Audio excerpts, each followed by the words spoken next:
On a coutume de penser que la nostalgie est une mauvaise chose. Et l'idée que l'on confond ainsi nostalgie et passéisme. Or, dans le rapport à la ville, dans le rapport avec les souvenirs, dans le rapport avec le passé, il y a en effet quelque chose qui vient à l'égard de la ville, en disant qu'elle meurt, qu'elle disparaît, qu'elle éclate, qu'elle s'effondre, qu'elle se délite. C'est l'idée que tout cela, c'est de la nostalgie. Et on tente de remplacer cela par une idée un peu étrange et un peu vide, d'une sorte de nouvelle ville, d'une ville éclatée, d'une ville dont on ne sait pas très bien ce qu'en seraient les contours, d'une ville qui n'aurait pas de contours, en disant qu'en définitive, tout ce qui semble renvoyer au passé de la ville serait une idée nostalgique.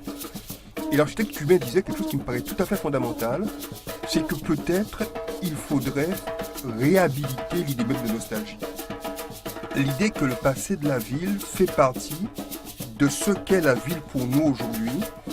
parce que la ville n'est pas seulement ce que nous voyons, mais ce que nous percevons au travers de nos souvenirs, au travers de notre histoire, au travers de notre enfance,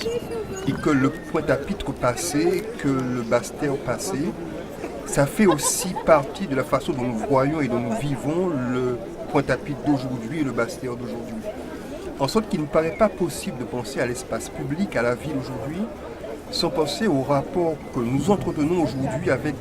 ce qu'on pourrait appeler notre enfance, qui est l'enfance de la ville et qui est aussi l'enfance du pays.